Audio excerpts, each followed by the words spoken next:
அத்தை கோயிலுக்கு போகலாம் வாங்க.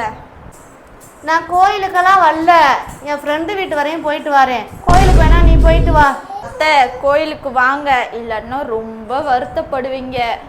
அடி போடி, கோயிலுக்கு போனோடனே சாமி மூடையாக காசை கொடுக்க போகுது.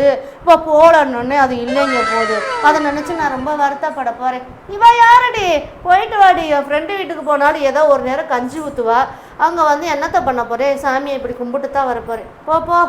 அத்தை இன்னைக்கு வெள்ளிக்கிழமை கோயிலில் என்னென்ன பிரசாதம் போடுறாங்கன்னு தெரியுமா? சுண்டல், வெஜிடபிள் பிரியாணி, சக்கரை பொங்கல் எல்லாமே. இது இல்லாமல் அடுத்த ரவுண்டுக்கு வேற ஐட்டம்லாம் வேற போடுறாங்களா அத்தை? அதான் டிப்டாப்பாக கிளம்பிட்டேன் பாருங்க. அவ்வளோவா போடுறாங்க? இத்தனை போடும்போது என் ஃப்ரெண்டு வீட்டில் போய் அந்த பழைய கஞ்சி பச்சை மிளகாய் வச்சு நறுக்குன்னு கடிக்கிறதுக்கு ஒரு நிமிஷம் பொறு.